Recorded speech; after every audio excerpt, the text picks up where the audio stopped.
الحمد للہ رب العالمین والصلاۃ والسلام علی سیدنا المرسلین اما بعد۔ آن لائن والوں سے تھوڑی سی معذرت، آپ لوگوں کو بھی امید ہے انشاءاللہ آواز سمجھ میں آ رہی ہوگی۔ تھوڑی دیر میں اثر کا ٹائم ہو جائے گا، انشاءاللہ امید ہے کہ پھر صحیح طرح سیٹنگ ہو جائے گی۔ اللہ تعالیٰ آسان کرے، اللہ تعالیٰ تمام معاملات کو آسان کرے، اللہ تعالیٰ ہم سب کی تمام عبادات کو قبول کرے۔ اللہ کا بےحد احسان جس نے ہمیں ایک اور رمضان تک پہنچا دیا، اللہ تعالیٰ اس کو خیر و عافیت سے جو ہے مکمل بھی کروا دے، اور اس میں ہمیں نہ صرف یہ کہ زیادہ عبادات کرنے کی توفیق عطا فرمائے، پر یہ کہ ہمیں ہماری جو عام عبادات ہوتی ہیں ان سے اچھی کوالٹی کی عبادات بھی نصیب فرمائیں، اور پھر ان پہ ہمیں جو ہے استقامت بھی عطا فرمائے۔ یہ جو ہمارا سیشن چلے گا دورہ ترجمۃ القرآن، اس میں جو فوکس ہوگا وہ انشاءاللہ زیادہ ترجمے پہ ہوگا، تفسیر پہ نہیں ہوگا، الا یہ کہ کوئی مقام ایسا آتا ہے جس میں معنی سمجھنے کے لیے تفسیر کے محتاج رہیں گے تو وہاں پہ کچھ بنیادی تفسیر ہوگی۔ ادروائز زیادہ جو فوکس رہے گا وہ صرف ترجمے پہ ہی رہے گا، کیونکہ مقاصد میں سے ایک مقصد جو ہے وہ اس سیشن کا یہ ہے کہ انشاءاللہ جب تراویح میں یا ویسے قرآن پڑھیں تو اس کا معنی کا کچھ حصہ جو ہے کم از کم وہ ہمیں سمجھ میں آ رہا ہو، جتنا زیادہ آ جائے اتنا زیادہ بہتر۔ سورۃ الفاتحہ سے انشاءاللہ ابتدا کریں گے۔ اعوذ باللہ من الشیطان الرجیم، بسم اللہ الرحمن الرحیم،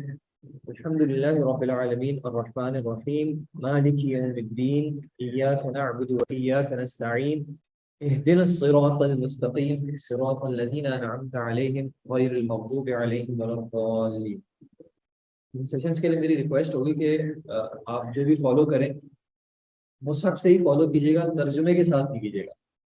مصحف سے فالو کیجیے گا، عربی جو مصحف ہوتا ہے اسی سے فالو کیجیے گا۔ اس کی وجہ یہ ہے کہ میری کوشش یہ رہے گی کہ انشاءاللہ جب ہم ترجمہ کریں ساتھ ساتھ تو کلمات وہ استعمال ہوں جو اردو کے قریب قریب ہوتے ہیں، یا پھر کم از کم اس طرح ہو کہ جب کلمات کی تکرار ہو تو وہ کلمات ان کے جو معنی ہیں وہ ہمارے ذہن میں بیٹھ جائیں، کیونکہ جب ہم ویسے قرآن سن رہے ہوتے ہیں تو ہر وقت ترجمہ ساتھ نہیں ہوتا، اور ترجمہ ایک ایسی چیز ہے جو آپ ویسے بھی چاہیں تو آپ آسانی سے تسلی سے پڑھ سکتے ہیں۔ تو اس دورے میں ایک کوشش یہ ہو کہ ہم عربی کے کلمات سے اس طرح گزریں کہ اس کا معنی جو ہے وہ وقتاً فوقتاً جو ہے ہمارے ذہن میں جاتا رہے، اور الحمدللہ مجھے پوری امید ہے کہ بہت سارے کلمات ایسے ہوں گے جس کا معنی آپ کو پہلے سے ہی جو ہے کلیئر ہوگا انشاءاللہ۔ ہر کام کی ابتدا جو ہے وہ انسان اللہ کے نام سے کرے تاکہ اس کے نام کی برکات بھی شامل ہوں، اور انسان کو ایک یاد دہانی بھی ہو جائے کہ جو کام میں کرنے جا رہا ہوں کہیں وہ کوئی ایسا کام تو نہیں جو کہ میرے رب کی نافرمانی کا سبب بن سکتا ہے۔ سورہ فاتحہ کی ابتدا بھی یا قرآن پڑھتے ہوئے بھی جو ہے ہم یا ہر سورت کی ابتدا میں جو ہے بسم اللہ الرحمن الرحیم پڑھا جاتا ہے، اور جہاں تک سورہ فاتحہ کی بات ہے تو اکثر مفسرین کے نزدیک سورہ فاتحہ کا حصہ ہے یہ بسم اللہ الرحمن الرحیم جو ہے، یہ آیت سورہ فاتحہ کا حصہ ہے۔ سورہ فاتحہ، فاتحہ کھولنے والی اسٹارٹنگ، اور اس صورت کے اور بھی نام ذکر کیے گئے ہیں جن میں السبع المثانی بھی ہے، ام الکتاب بھی ہے، اور یہ صورت جو ہے پوری کے پوری دم کے طور پر بھی صحابی نے استعمال کی ہے۔ الحمدللہ رب العالمین، تمام تعریفیں جو ہیں اللہ ہی کے لیے ہیں جو کہ تمام جہانوں کا رب ہے، ان کو پالنے والا ہے۔ الرحمن الرحیم، بے حد رحم والا، نہایت مہربان ہے۔ مالک یوم الدین، مالک ہے جو جزا کے دن کا۔ یہاں تک جو ہے بندہ اللہ کی تعریف کر رہا ہے، اللہ کا ذکر کر رہا ہے، اور جیسے ایک حدیث میں آتا ہے کہ نبی صلی اللہ علیہ وسلم نے بتایا کہ اللہ تعالیٰ کہتا ہے کہ میں نے اس سورت کو جو ہے، اس دعا کو جو ہے اپنے اور بندے کے درمیان جو ہے وہ بانٹ دیا ہے۔ جب بندہ کچھ کہتا ہے الحمدللہ رب العالمین تو اللہ جواباً جو ہے اس کا جواب دیتا ہے کہ میرے بندے نے میری حمد کی، میری ثنا کی، میری مجد کی۔ اور پھر جب یہ موقع آتا ہے ایاک نعبد و ایاک نستعین، تو یہاں سے پھر جو ہے بندہ اپنی بات کرنا شروع کرتا ہے کہ اے اللہ تیری ہی ہم عبادت کرتے ہیں، و ایاک نستعین، اور تیری ہی ہم، تجھ سے ہی ہم مدد چاہتے ہیں۔ پھر اس کے بعد اپنا تقاضا کیا ہے، اپنی دعا کیا ہے، اہدنا، ہمیں ہدایت دے، الصراط المستقیم، سیدھے راستے کی، استقامت والے راستے کی۔ اور ہدایت سے جو ہے یہاں پہ دونوں ہدایت مراد ہیں۔ ایک تو ہدایت ہوتی ہے کہ آپ کسی شخص کو مثال کے طور پہ راستہ بتا دیں کہ اس جگہ سے دوسری جگہ تک پہنچنے کا راستہ کیا ہے، یا اس کمرے سے دوسرے کمرے تک پہنچنے کا راستہ کیا ہے، تو آپ نے راستہ دکھا دیا۔ اس اعتبار سے نبی صلی اللہ علیہ وسلم بھی جو ہے ان کے بارے میں اللہ تعالیٰ نے کیا کہا کہ آپ بھی ہدایت دیتے ہیں، انک لتہدی الی صراط، کہ آپ بھی سیدھے راستے کی طرف ہدایت دیتے ہیں۔ اور ہدایت کے اندر ایک دوسرا معنی کیا ہے ہدایت کا، کہ اس کو اس کی توفیق ہو جائے، انسان کو توفیق ہو جائے کہ وہ اس راستے پر چلے، اپنی زندگی جو ہے وہ پوری کی پوری اسی راستے پر چلا رہے ہیں۔ جیسے ایک میں نے اگزامپل دی کہ آپ بتا دیں کسی شخص کو کہ وہ کمرہ کہاں پر ہے، اور دوسرا ایک معاملہ کیا ہے کہ آپ اس کے ساتھ جائیں، اس کو لے کے چلیں اور اس کو اس کمرے تک پہنچا دیں۔ تو دوسروں کے لیے یا انسان جو ہے وہ یہ کر سکتا ہے کہ سیدھے راستے کی طرف رہنمائی کر سکتا ہے کہ بھائی جان یہ راستہ سیدھا ہے، یہ حق ہے، یہ باطل ہے۔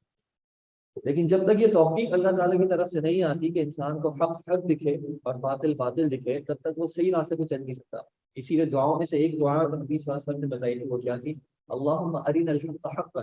وارزقنا اتباعہ، کہ اللہ ہمیں حق کو حق دکھا اور اس کی پیروی کرنے کی توفیق، تو ارنا الباطل باطل وارزقنا اجتنابہ، اور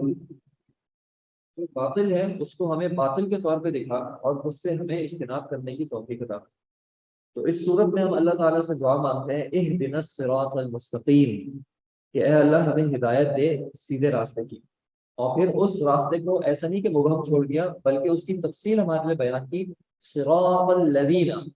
راستہ ان لوگوں کا انعمت علیہم، انعام کیا آپ نے جن پر، تو ان کا راستہ ہے جن پر آپ نے انعام کیا، اور کن کا راستہ نہیں ہے؟ غیر المغضوب علیہم، جن پر آپ کا غضب نہیں ہوا، ولا الضالین، اور جو گمراہ نہیں گئے۔ مغضوب علیہم میں ایک عام معنی بھی ہے، ہر وہ شخص یا ہر وہ قوم جس پر اللہ کا غضب ہوا کسی بھی وجہ سے، اور ضالین میں ہر وہ شخص یا ہر وہ قوم جو کہ گمراہ ہوئی سیدھے راستے سے۔ اور ایک حدیث کے مطابق اس سے مراد جو ہے مغضوب علیہم سے مراد یہود بھی ہے، اور ضالین سے مراد جو ہے وہ نصارہ بھی ہے۔ سورہ فاتحہ جو ہے وہ ایک دعا کا طریقہ بھی سکھاتی ہے کہ کس طرح بندہ اپنے رب سے دعا کرے، پہلے اس کی تعریف کرے، اور پھر جیسے حدیث میں ہے کہ نبی صلی اللہ علیہ وسلم پر پھر درود بھیجے، اور پھر اس کے بعد جو ہے وہ اپنا تقاضا رکھے۔ اور اس میں تقاضا ہم نے اللہ تعالیٰ سے بنیادی طور پہ کیا کیا؟ اہدنا الصراط المستقیم۔ اب یہ صورت ایک ایسی صورت ہے جو کہ الحمدللہ مسلمان جو ہے وہ دن میں ملٹیپل ٹائمز پڑھتے ہیں۔ نبی صلی اللہ علیہ وسلم نے جیسے حدیث میں فرمایا کہ انسان کی نماز کی قبولیت کے لیے جو ہے وہ سورہ فاتحہ ضروری ہے، نماز ہی نہیں اگر اس میں سورہ فاتحہ نہیں ہے۔ اور ہم دیکھتے ہیں کہ مسلمانوں میں اکثر ایسا ہی ہوتا ہے کہ بچے کو بھی جو ہے بچپن سے ہی سورہ فاتحہ یاد کرا دی جاتی ہے، اور اکثریت کو یاد ہی ہوتی ہے، لیکن ہوتا کیا ہے کہ ہم عادتاً اس کو پڑھنے لگتے ہیں، چاہے ہمارے ذہن میں اس کا معنی موجود بھی ہو، لیکن جب ہم پڑھنے کی طرف آتے ہیں خاص کر نماز میں، تو ہم ایک عادتاً اس کو پڑھ رہے ہوتے ہیں، اور ہم اس کا یہ معنی بھول جاتے ہیں کہ ہم اس میں اللہ تعالیٰ سے اصلاً مانگ کیا رہے ہیں۔ اور چونکہ یہ بنیادی طور پہ ایک دعا ہے، اس لیے جب اس کو پڑھا جاتا ہے، نماز میں بھی پڑھتے ہیں، تو اس کے بعد آمین کہا جاتا ہے کہ اے اللہ اس دعا کو ہمارے حق میں قبول کر، اے اللہ ہمارے ساتھ ایسا ہی معاملہ کر۔ اب اس صورت میں جو ہے توحید کا بھی بیان ہے، اللہ تعالیٰ کی ذات کا بھی بیان ہے، سیدھے راستے کا بھی بیان ہے، وہ شریعت جو اللہ تعالیٰ کو ہم سے مطلوب ہے، اس سیدھے راستے پہ چلنے والوں کا بھی ذکر ہے انعامت علیہم، اور اس راستے پہ سے جو انحراف کرتے ہیں ان کا بھی ذکر ہے۔ اور یہ بنیادی طور پر پورے قرآن کی ایک سمری ہے، اور آگے جو پورا قرآن مذکور ہے وہ ان تمام پوائنٹس کی جو ہے وہ تفصیلاً شرح ہے، کہ اللہ تعالیٰ مختلف جگہوں پہ اپنا اور تعارف کراتے ہیں کہ اس کی اور کیا کیا صفات ہیں۔ اللہ تعالیٰ یہ جو عبادت کی بات ہے، عبادت کے بارے میں بتاتے ہیں کہ عبادت میری کیسے کرو۔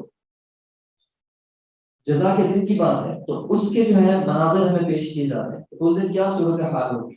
پھر اسی طرح یہ جو راستہ ہے اس راستے کی تشریح دی جاتی ہے کہ اس راستے میں تم سے کیا کیا مطلوب ہوگا، اس راستے کی کیا مشکلات ہوگی، اس راستے کے کیا نتائج ہوں گے۔ انعام علیہم، یہ جو انعام یافتہ لوگ ہیں ان کی کیا صفات ہیں، مختلف جگہوں پہ یہ چیزیں آتی رہی۔ اور یہ جو مغضوب علیہم ہے، کیا ایسے کام ہیں جس کی وجہ سے انسان اللہ کے غضب کا مستحق ہو جاتا ہے، اللہ کے غصے کا مستحق ہو جاتا ہے، اور کیا ایسے معاملات ہیں جس کی وجہ سے انسان گمراہ ہو جاتا ہے۔ تو اللہ تعالیٰ سے ہم دعا کریں اللہ تعالیٰ ہمیں ان معاملات کو سمجھنے کی بھی، اور پھر زندگی بھر جو ہے اس راستے پر قائم رہنے کی بھی توفیق عطا فرمائے.